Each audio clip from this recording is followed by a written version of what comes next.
parce que biso tolingi to bongisa Congo na biso. Congolais yo zolanda ngai cause la gouvernement te ya ko bongiselo balabala na yo to libosanda kuna yo. Quand tu as la possibilité, fais-le pour le développement de ton pays. Parce que nous avons des parents irresponsables. Nous avons des politiciens irresponsables qui ne girent que sur ma ventre d'abord, qui ne girent que sur leurs propres intérêts. J'appelle au sarclage au niveau de la présidence de la République. Et j'appelle au sarclage au niveau des institutions de la République démocratique du Congo. Ce n'est plus important d'effectuer plusieurs voyages. Parce qu'il y a de cela 3 ans de voyage et même le bisuelo comme côté. Je pense que ce n'est plus aussi important de continuer avec des alliés et des amis qui vous combattent à l'interne, Excellence, Monsieur le Président. Pourquoi pas la place de la femme? Papa va échouer. Jeunesse, parents na biso va échouer. Tu peux sa chance na maman, tu peux sa chance na biso moko ba jeune. Parce que tomoni lo lenge bazo konyoko la congolais. Ok, bonjour chers téléspectateurs, bonjour fan union surtout ya Stefia TV, fan ya Bat Télévision, Central Télévision, congolais union surtout bozolanda biso na moment oyo. Na pesi bino mbote mingi, merci.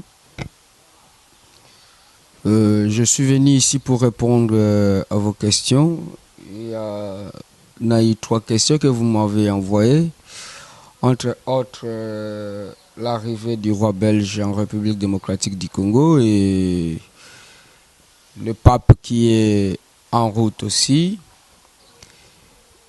pour le 2 juillet. Donc, c'est un peu ça. Donc, nous allons essayer un tout petit peu de changer sur cette question. Et entre autres aussi, nous allons parler de la société comme étant l'état des routes. Vous savez, ici en République démocratique du Congo, nous avons un problème des routes. Et grâce à une dame, et grâce à ce qu'on appelle les ONG de développement, nous avions osé de donner du sourire à la population de Lutendel en leur construisant un pont. Nous allons aussi parler des élections de 2023. Vous savez bien que Jean-Pierre Bemba serait-il éligible en 2023? Donc c'était un peu ces 3 questions que je vais répondre. Et merci à vous qui me suivez de loin, partout au monde.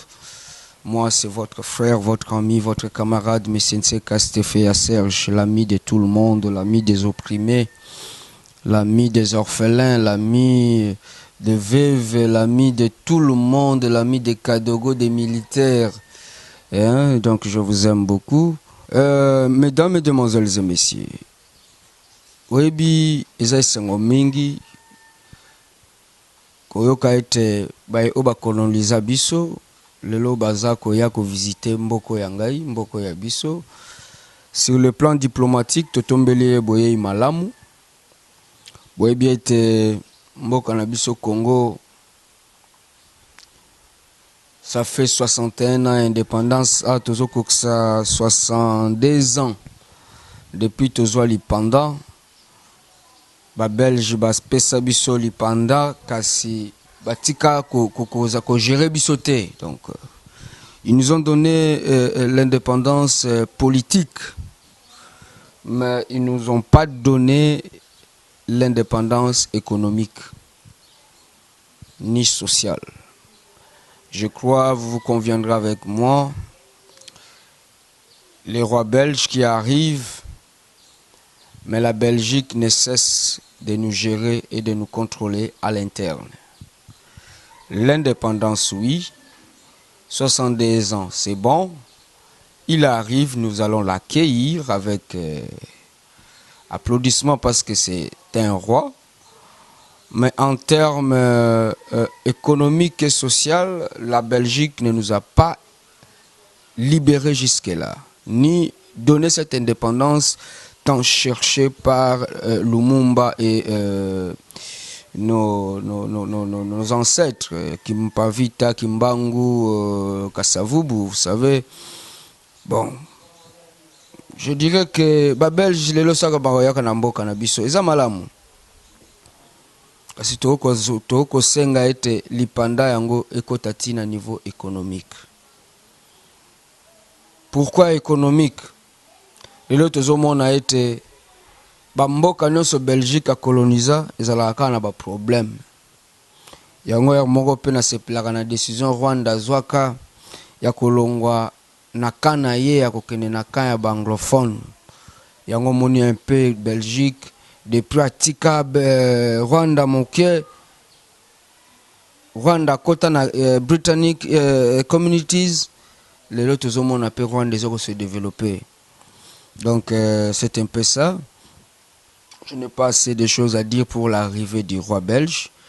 Nous les souhaitons la bienvenue et motuna musuzu nazoko mituna eskaye ko finaliser processus ya balkanisation te parce que webi bango tel lelo ba sengaka toujours ete mboka na biso ezala balkanisé bango ba sengaka toujours ete mboka na biso kabwana parce que pona bango mboko yo Congo yango nde eza lokola bilanga na bango bayaka toujours kozwa oyo toza na yango kasi nazoko mituna nde mituna ebele na boye ya roi belge na mboka na biso tozozela toyoka masolo yango ekotourne lolenge nini ekozala comment est-ce que eza pona bénéfice na biso to eza kaka diplomatie dansante tozomona epande ko Félix Tshisekedi lelo Tshisekedi azoko sala diplomatie dansante à haut niveau. Bomoni na 2013-2015 Joseph Kabila Kabange yambo alongwa na bokonzi na ye amekaka mpe kosilisa makasi ya M23 kasi ndeko Félix na kokota na bokonzi eloko ya liboso na 60 jours na ye ya bokonzi akenda kolala na Kigali alalaka basololaka nini na Paul Kagame ngai na bino toyebi te tala lelo kosolola nenga sololaki na Kigali kuna lelo ba rebelle bazonga na mboka na biso et jusqu'à tel point que vous conviendrez avec moi, il est allé plus loin en négociant avec Mouzi Mwana Museveni où chaque jour a continué à koloba mabe ya biso ba congolais parce que Mwana Museveni alobaka nini ba congolais bino bwana diaspora wa Zaire wa Kongomani ni wa mbafu ni watu ambayo wanapenda ndombolo na kuvala manguo lazima tugere ile pays, il est inchi, il est country. Veuillez voir un peu quelqu'un qui parle tout le temps avec des propos du genre que nous sommes un peuple qui aime la musique, un peuple qui aime les habits, mais on n'est pas capable de gérer notre propre pays. C'est vraiment regrettable d'entendre tout haut qu'un fils d'un président de la République en Ouganda qui peut tout le temps parler en mal de nous et de notre sécurité.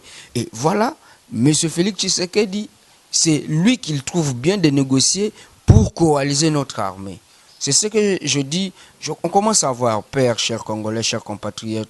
Nous avons peur de voir que tout haut, pourquoi le président qu'on avait souhaité nous diriger dans la paix, dans l'amour et le développement, mais il utilise une diplomatie dansante, une diplomatie où ils ont permettre que Mboka na biso les maïkens de liboso.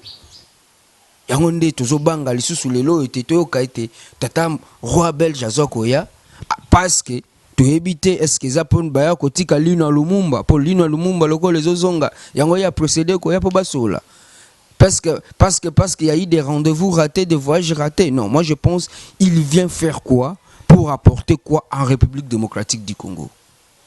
La diplomatie, avoir des visites, ce n'est pas du tout mauvais, mais ils ont la réciproque. Aye li bisonini, azo memela bisonini. Est-ce que ça parce que c'est eux qui nous ont colonisés, qui doivent tout le temps continuer à être derrière la sécurité, l'insécurité et la situation économique, sociale de notre pays? C'est pour cela ici, en ces questions du roi belge, chers Congolais et Congolaises, nous avons besoin d'une diplomatie positive en République démocratique du Congo avec tous les pays du monde. Nous n'avons pas besoin de faire de l'hypocrisie en termes diplomatiques. Tu es mon ami, je suis ton ami. Tozali d'accord na lolenge diplomatie zotambola te na mboka na biso.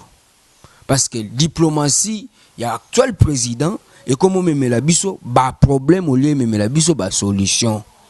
Nangonga na ko proposer ka jour et nuit, na ba congolais no sobo ko landangai. Bossa la talo lenge Laurent Désiré Kabila salaka. Laurent Désiré Kabila dirigeait le pays. Akendaka bamboka nini? Est-ce qu'à Tambola Kebele? Mais dans 3 ans, il a fait quelque chose pour la République démocratique du Congo. Nous avons vu des cantines populaires ici. Est-ce qu'il a fallu qu'en Ouganda, il a fallu qu'en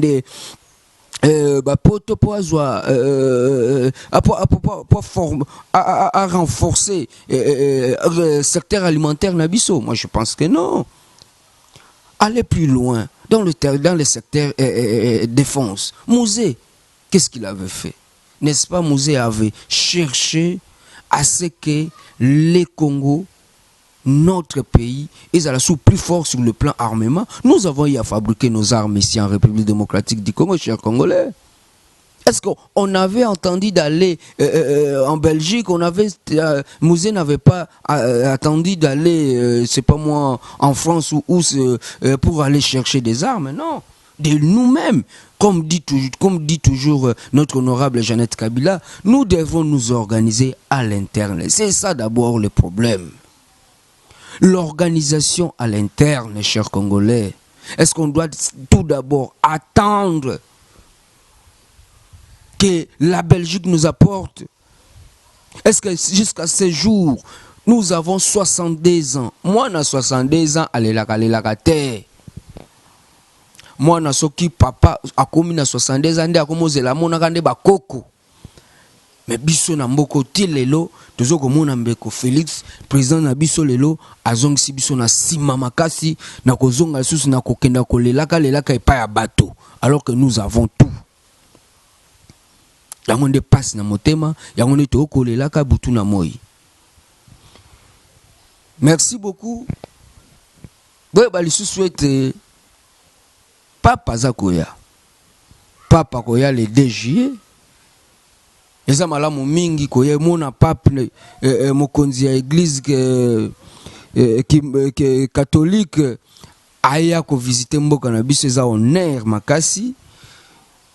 Naza ko sepela mingi parce que azo ko inaugurer cathédrale au maman Olive Lembe a offrir na ba congolais nyonso na communauté africaine nyonso parce que zali le cathédrale ya monene ya kitoko koleka nyonso to na Afrique centrale na biso.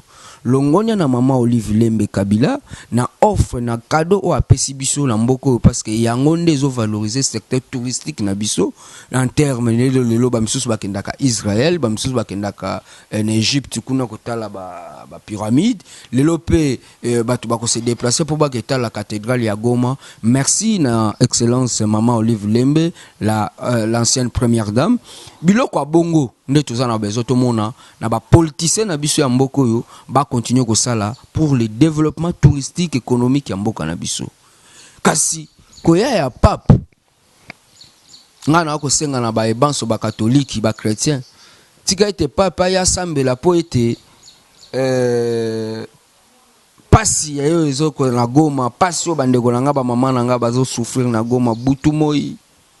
Vous savez, c'est vraiment eloko moko ya pasi ko vivre comme on a été bae o bazana Goma ba ko continuer toujours kozana na pasi bandeko na biso bana Kivu toujours bazo souffrir baza ba membre peut-être moi je dis des membres de nos familles congolais bazo continuer ko traverser ba moment très très difficile. Tika ete koya ya pape to sambela ete kimia ekota na Goma, kimia ekota na Congo parce que tolembi récemment lisusu awa na Ruchuru totomona bandeko bakufi bana na bino ba violer bango ba mama ba violer bango ba misusu bakati bango ba machette, chose grave, chose nga nazo continuer ko déplorer nga mwana na bino nazo senga ete kimia ekota na mboko yo tika te koya ya pape esunga pe bandeko ebele basambela po ete mboka makila etika kotanga na est ya République démocratique du Congo. Et encore plus loin, vous savez, chers Congolais et Congolaises,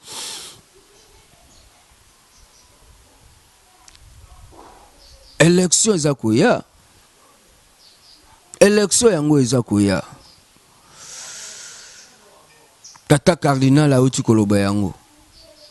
Yesu Masia po botama, Maman Marie a sengaka glissement te. 9 mois ekokaki mwana bimaki. Ndenge moko mama nyonso tango alaka na zemi era komaka na posa ya kobota ata eumeli ndenge nini mwana abimaka.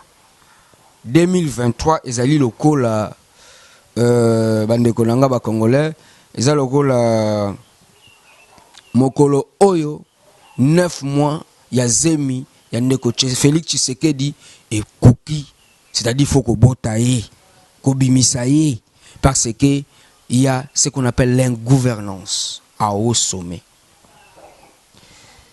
L'ingouvernance jusqu'à tel point que vous voyez vous-même, Congolais, Congolaises, nous venons d'arrêter, notre armée vient d'arrêter des rebelles rwandais récemment ici. Mais voilà, notre président, ce qu'il a fait. Il est allé à Mboka Kuna ya Angola par simple téléphone. Va libérer les militaires rwandais. Passe na motema parce qu'on ne comprend plus comment est-ce que notre président gère la diplomatie de notre pays. Pourquoi a-t-il libéré les deux rebelles rwandais? Pourquoi? Qu'est-ce que le Rwanda a donné à la République démocratique du Congo pour qu'on libère les deux Rwandais qui ont tué, qui ont violé, qui ont massacré nos mamans à l'est de la République démocratique du Congo? Pourquoi le président de la République a-t-il libéré, ordonné à ce qu'on libère ces militaires rwandais qui ont tué vos femmes, vos mamans à l'est? Pourquoi? En otage total à film kangi mutu en otage libéré moyennant quelque chose. Mais pourquoi on a libéré ces gens? En 2019, nous avions tous vu na stade des martyrs bande konabiso a IDPS chanter Nani Koboya Kagame, l'UDPS de Etienne Tshisekedi wa Mulumba. Voilà aujourd'hui au sommet de l'État. Vous avez fait rendu notre adversaire, notre ennemi, en ami. Lelo, Bobenga qui est frère, ami, mettez la salapon entre Congo. À salapon entre Congo na pays naé. Oyo biso moko to tikala ko yeba te ko découvrir to découvrir récemment grâce à nos militaires de l'FARDC. Chose grave. Le frère hier que vous avez considéré frère, que Mouzé Laurent Désiré Kabila avait dit non, non, non, non, c'est les Rwandais qui nous agressent. Joseph Kabila l'a bien dit, c'est les Rwandais qui nous agressent. Mais l'UDPS, le président Félix Tshisekedi a dit, c'est les Rwandais notre frère. Pourquoi le frère doit nous terroriser, nous tuer? Votre frère nous viole, votre frère nous tue, votre frère nous massacre du jour au jour. J'en appelle à une paix et à un dialogue. Oui, on est des Bantous, on doit dialoguer, mais je ne propose pas cet aspect de dialogue, chers Congolais, Congolaises. Moi, je pense que nous devons aller avec l'aspect de la réciprocité. Même en diplomatie, ça existe. Au Betinga à gauche, na zonsi à droite. C'est-à-dire, l'armée congolaise doit devenir fort en logistique.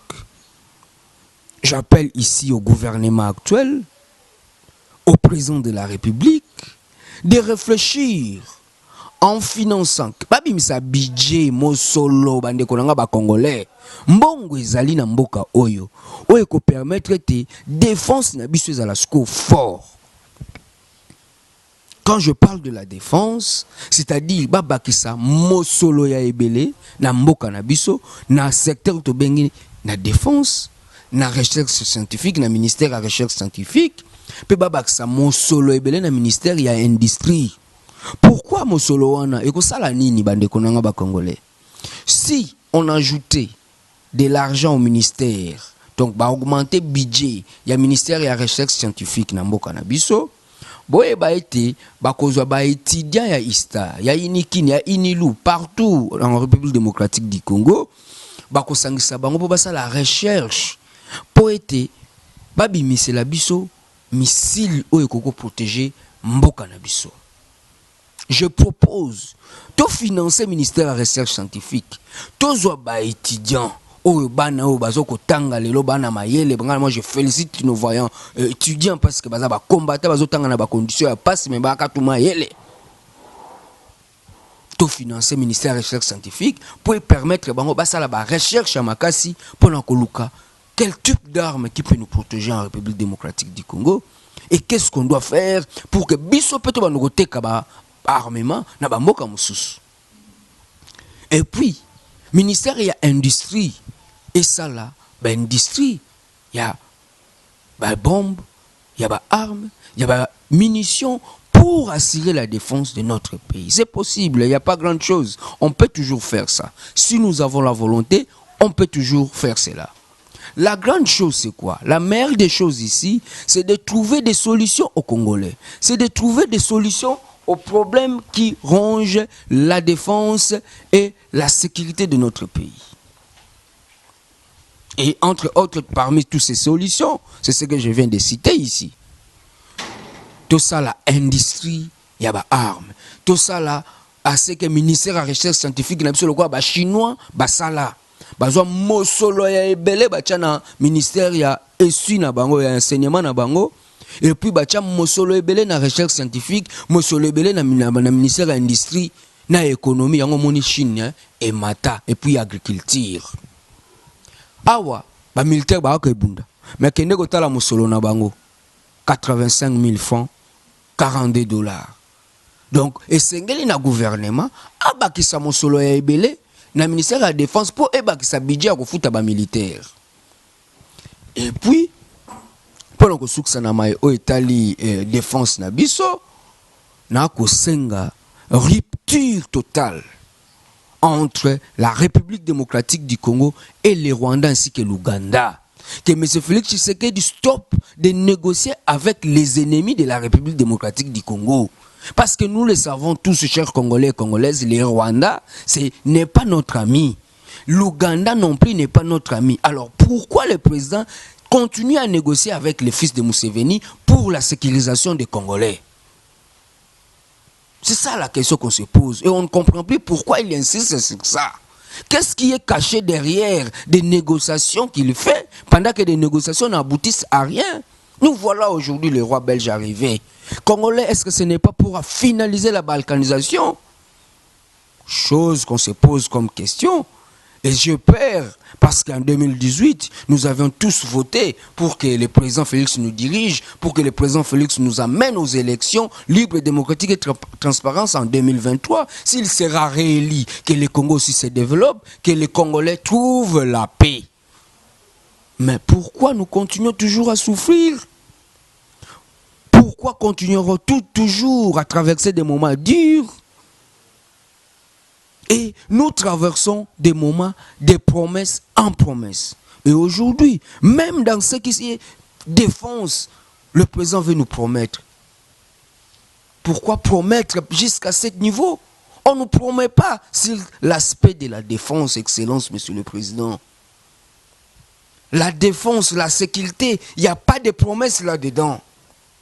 Parce que c'est l'élément clé de votre pouvoir. Je terminerai pour vous dire, Excellence, Congolais, Congolaises, misu emonaka musika, kasi misu amonaka sima mukongo na ete. Nazo senga na président de la République jour au jour, azwa miroir ata la sima, amona sima mukongo. Longo la bambuma wana ya mabe, oezo kutambolaka de jour au jour, sala lokola ba agronome. Les agronomes font quoi? Balongolaka banzete, bambuma, oeza mabe autour ya ba fouya malamu, autour ya ba légumes ya malamu.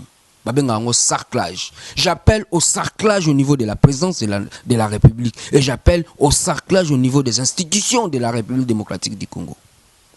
Qu'on ne nous trompe pas qu'on a des militaires au niveau... Non, ce sont des militaires arrêtés il y a longtemps, Congolais et Congolaises. Pourquoi nous mentir? Jusqu'à ce niveau, dans Makambo État de défense, dans la sécurité, il y a des Congolais. On se pose trop de questions. Pour cela, tika bae oba oko kamba biso basunga e bayo kambela na biso to ko belela butu moi kanisa ta mokonzi ekolo mokolo kotaka pouvoir o prometaka biso ko protéger biso o prometaka biso to kolia malamu o prometaka biso to kolia to konyata masangu lokola kayasa lelo to komi kolia ndeka ka beton yo prometaki biso ke tango yo kokota militaire akozala na ndaku na ye akolia malamu metala ba militaire ba kolala na bandako ya manzanza moto alie mbongo ya bandako ba militaire ye wana obimisi lisusu toko yeba te pourquoi continuer nous mentir et mentir votre propre peuple. Excellence dans la gestion des choses, Congolais et Congolaises, il y a aussi la justice divine de Dieu. Peuple congolais souffrir mingi. Peuple congolais kanisa qui était koya ya tata mokonzi ekolo Félix Tshisekedi mboke kozala na malamu to kozala na sengo kasi tala leloyo tozo continuer kolela na kolela to ko souffrir ba obo na diaspora bo ebate mboka na biso to ko nyoko mo makasi bana ba ko tanga na ba condition ya passe. Baebi sibiso awa gratuité bako sibiso lisusu na gratuité boy moni yango sur ce qui est de la gratuité bo moni yango awa mekende ko tambola na ba école boya awa na Kinshasa bo tambola na ba école même na ba province banda na bino ba congolais bana na bino bazotanga na sima na mabele ba misusu ba memaka brique akena ngo na école mususu ameme bonga na ye akena ngo na école parce que ban ezate ba latrine na école les alakate. Pourquoi continuer toujours à promettre pendant que les choses ne vont plus bien? Pourquoi continuer à aller chercher le pays voisin pendant que le pays voisin continue toujours à nous maltraiter, à nous malmiser, à nous tuer, à nous violer? Pourquoi ne pas rester dans sa maison, rester à l'interne, en famille et s'organiser pour trouver des solutions des Congolais? Ce n'est plus important d'effectuer plusieurs voyages parce qu'il y a de cela 3 ans de voyages et même le bisouelo comme côté. Je pense que ce n'est plus aussi important de continuer avec des alliés et des amis qui vous combattent à l'interne, Excellence, Monsieur le Président. Congolais et Congolaises, le Congo a besoin de la paix, le Congo a besoin de l'unité, le Congo a besoin du développement. Na yango na komi na suka na koyebisa bandeko boye te na kosenga na ndeko Patrick kuna na sima a balancer ngai élément ya route Lutendele parce que c'est là où je vais chuter parce que ndeko Ngobila akosi congolais na makambo etali 0 trou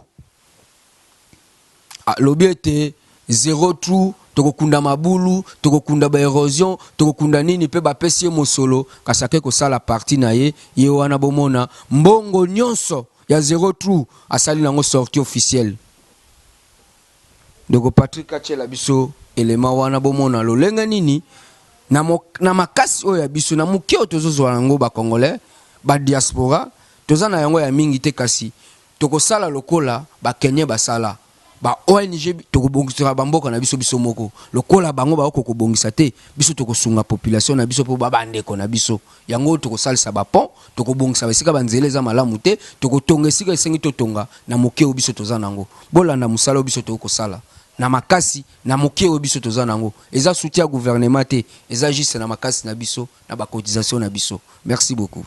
Jikaka Joseph Kabila Kabange yende muntu asala kike mbuma ya masango oyo ezala bomoni ndenge pona biso kozala ekozala simple soutenu par Ba colonne maïs variété JKK 981.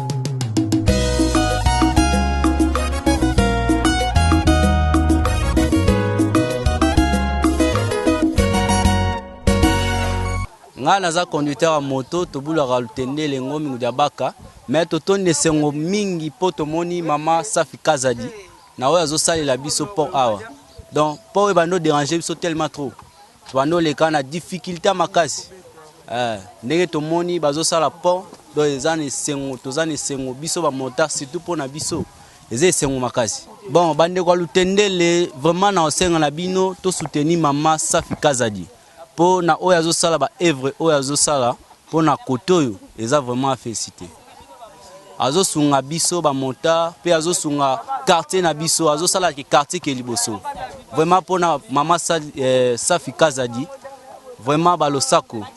Bon, la visite d'aujourd'hui c'était pour venir terminer la somme qui restait pour que nous puissions réaliser le pont. Alors on a payé tout ce qu'il fallait. On a terminé et ici, je crois que je partirai avec notre honorable Janet Kabila. Si on est arrivé à réaliser cette œuvre, c'est parce qu'on est parti avec le mot qu'elle ne cesse de nous mettre en éveil de conscience pour une prise de conscience. Organisez-vous. Voilà, avec le mot organisez-vous, nous sommes arrivés à réaliser notre pont et c'est le pont qui est très important pour la mise en valeur rapide de la révolution verte. Et de cette révolution verte, c'est avec maïs variété JKK 981. JKK, c'est Joseph Kabila Kabange qui est l'initiateur. Et que le milieu va se développer, tout Congolais, il faudrait que dans ce milieu, nous soyons tous unis comme notre autorité morale du FCC voudrait que le Congo soit un et indivisible et que nous puissions rester nationalistes. Non, ici il faut attendre parce que vous voyez c'est un pont.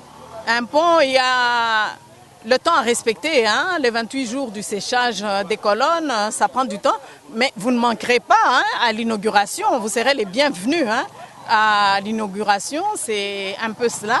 Et les activités Action Terrain, c'est organisé par l'ONGD Accordep, appui à la communauté rurale pour le développement durable et la protection de l'environnement. Bon, ici, c'est une zone agricole. C'est une zone agricole. Et la zone agricole, qui dit zone agricole, dit l'héritage et la richesse du pays. La richesse, le développement, c'est comme je venais de vous le dire, c'est la richesse, l'héritage. C'est ce que notre héros national, Mouzé Laurent Désiré Kabila, nous a laissé quoi? Il nous a laissé le développement durable. Et de ce développement durable, nous sommes dans le développement durable avec maïs. Donc dans la continuation, nous continuons avec maïs variété JKK 981. Merci beaucoup. Je crois Bomoni pont Kazadi Safi Bomoni condition nzela ya lutendele bandeko ngai mwana na bino Serge soki lelo na teleminga moko na micro c'est parce que to komi mingi to komeli ba gouvernant na biso to proposer bango jusqu'à tel point que bino te batu boko financer mbongo ya construction peut-être ya pont to ya banzela même ya hôtel ya hôpital même ya ba école. Je crois nous avons quelques partenaires. Oyo balinga kosunga Congo, balinga komona pasi ya ba Congolais te. Kasi votre gouvernement ne veut pas que bae oyo bazo souffrir bazwa lisungi. Soki toye poto tonga ba école na pesi par exemple ya ba école. Okoyoka ministre akosenga yo pourcentage à 1 million alors que peut-être c'est juste un budget de 500 000 pour construire peut-être 6, 10, 20, 40 écoles. Il y a il y a plus de 50 écoles. Il y a moko nanu. Ndenge moko zomona poto sala pont oyo bandeko poto sunga population bozo komona L'État congolais, ministère de l'urbanisme, y a ndeko na bino Gilwando, et senga kimbongo yo, et le kiata budget ko sala pont oyo. Nde biso to silika ki to lobaki to ko sala ngo nanko, soka ko ya ko buka buka. Bango balingi congolais a continuer ko souffrir. Bomoni bino nyonso zamba wana, bomoni environnement wana, village wana. Eza village te ba congolais za Kinshasa. Eza kaka na monga fula. Baye o bayebi ko Kinshasa malamu. Pona bino boana diaspora boye baite ezali nzela Stanley ya le kaka ezali nzela tata Simo Kimbangu ya le kaka chalo kolona ye kuna na mbudo boyo kaka ezali nzela wana Lutendele ezali nzela oyo ekete Congo Central kasi botala lolenge nini gouvernement na biso mosolo ya nzela oyo ya Lutendele ça fait 64 millions seulement. Mais bangoli mbongo wana balie mbongo wana e mutalie mbongo wana ako tambola kaka ako sombaka budget ako sala batapage ayi conseiller na ye yango biso toko mituna mutuna population oyo est-ce que bana droit te ya kokumba mituka ya kokosomba mituka na ba quartier na bango to na bandaku na bango seulement pour bien vivre il faut aller à ma campagne érosion peut kota kuna. Pour bien vivre, il faut seulement rester à Gombe. Il y a trop des embouteillages là-bas. Pourquoi ne pas penser à ce qu'on appelle le développement des désenclavements? Parce que c'est ce qui est important pour la République démocratique du Congo. On ne peut pas tous se focaliser na Gombe. Parce que Gombe, kakate mouteko développer Congo, vous devez aussi désenclaver les endroits. C'est pour ça que je dis ici, Congolais et Congolaises, baye obotinda na bokonzi na mboko yo, baye bi gouvernance te, ba na otobenga ka inefficacité. Pona bango, bako développer kaka ba balabala ya Gombe. Bako développer mwandambo lingwala, bako développer ka mwandambo ya balimete po yangonde ba investisseur ba lekelaka po bako saka batu. Kinshasa eza monene. Nzela yo Lutendele oyo mbongo nango bimi plus de 4 fois mais ils ne font et continuent toujours à marger à bouffer cet argent et à construire leur propre villa pas ici au Congo mais peut-être aux États-Unis au Canada en Afrique du Sud na mituna ka ba congolais ba congolaises est-ce que baza ba congolais ya solo moto yo moko zo komona soko kelo kola na sangamamba kuna bana lukunga baebi sangamamba érosion wana et commune ko déranger bango bango kuna mutuke kota kata ambulance kota kate combien de gens qui meurent à cause de cette route combien de gens qui meurent parce que nzela na bango telelo et salamina noté mutuka ya maladi ya makasi fo abunda aluka akoma hôpital menzela eza malamu te ambulance ko moye côté zate parce que hier azwa mbonga somba na pigeon tonga mais ba congolais ba ndeko na bino les congolais sont en train de souffrir na yango biso na mukio tozana ngo tolobi toko continuer ko sala musala na mukio tozana ngo biso toko sala bakanga biso parce que biso tolingi to bongisa Congo na biso Congolais yo zolanda ngai cause la gouvernement te ya ko bongselo balabala na yo to libosanda kuna yo. Quand tu as la possibilité, fais-le pour le développement de ton pays. Parce que nous avons des parents irresponsables. Nous avons des politiciens irresponsables qui ne girent que sur ma ventre d'abord, qui ne girent que sur leurs propres intérêts. Babo Sanike, de récemment, ba Congolais ba uto kolanda na nzela ya Badading. Nenge bomaki bandeko ebele. Pourquoi? Parce que pour que le Congo central nzela zaka moko. Chose grave, chers Congolais.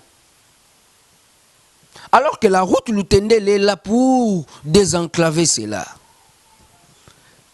Et mbongo nango pe eza wana kuna na banque ezali. Mais bali ko bimisa ngote pona nini? Bazo c'est la procédure méthode. Baya kokosa biso po ba ke sala susu bazo mbongo wana baya ko sala nango campagne électorale bako sabino congolais. Bo voter bango te. Bazali batu mabe balingi bino te. Soki balingaka bino mbele basungaka congolais a développé. Bakosi biso na mbongo ya 100 jours lokuta mbongo wana balia bango nyonso. Kasi tala lelo yo basali scénario politique babimisi Kamere babimisi Jamal. Chers Congolais, vous qui me suivez de partout, je crois que je vais chuter par là. Je vous remercie beaucoup, vous qui m'avez suivi.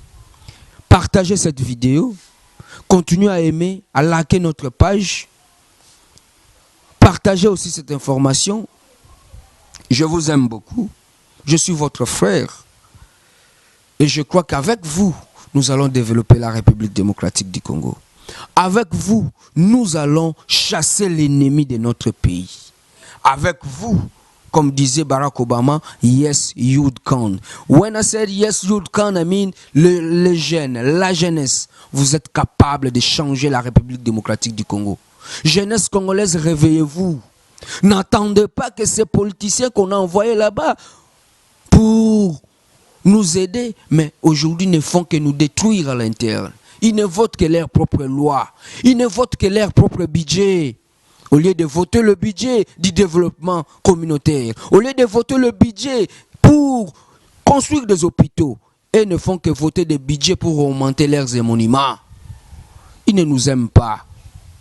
Alors, Congolais, aujourd'hui, je vous demande, préparez-vous. Parce que le Congo doit se développer. Préparez-vous parce que demain, c'est notre pays. Préparez-vous parce que la République démocratique du Congo a besoin de vous. Le Congo a besoin de toi, jeunesse. Jeune que vous êtes. Le Congo a vraiment besoin de toi. Maman congolaise. 2023, Izokoya. Pourquoi pas la place de la femme? Ba papa ba échoué. Ba jeunesse. Ba parents na biso ba échoué. Tu peux sa chance na ba maman. Tu peux sa chance na biso moko ba jeune. Parce que tomoni lolenge bazo konyoko la congolais. Pour clôturer, je vais demander à tous Congolais qui me suivent, boye bisabango, basunga biso, basunga ba investisseur bazo ko bongisa mboko yo, balongola ba rétro commission, balongola biloko ba pourcentage, balongola biloko yo nyonso tu ya corruption. O ezoko régner na kati ba ministère, o ba lingité Congolais a développé. Bomoni pon oyo to sala moyo. Poto sala yango. Ministère de l'urbanisme. Un pot qui ne coûte que $2,500. Mais ministère à 5,000. Guy Luando lobi to monaki azobelela. Akosunga congolais. Mais ministère na ye. Pourquoi que sunga congolais? Pour bazwa un fils que pon kaka ya 7 mètres sur 12. Ba maman bazo souffrir. Bana bazo katsa mai na pasi. Pour moi, dans les kanzela, na soki mbule beti, moya kendekela sezate. Mais tout ça, quand on a Kinshasa, ba Congolais, bomoni nzela yango. 62 ans yango et tokoksi indépendance depuis ce temps-là, les kanzela wana, ba kipaka yango te. Pona bango, ba to ba Congolais te. Pona bango, ba na tina te, ba na valeur te. Ba dazo bimisaka mbongo ya mosolo du jour au jour. Bokene na ACGT bokomona, bango ba kongbola ka mbongo wana. Na yango, ba na lutendele. Bana Lukunga, Congolais non surtout, partout où vous êtes, vous devrez savoir que moi je tiens ma tête debout pour vous. Je parlerai de vous et je continuerai à sauver et à parler de vous pour que demain est à la meilleure, pour que lobby bozwa ba hôpitaux, pour que lobby bozwa ba école moderne, pour que lobby bozwa ba nzela ya malamu parce que yango nde développe ka mboka. Je dis et je vous remercie. Bye bye.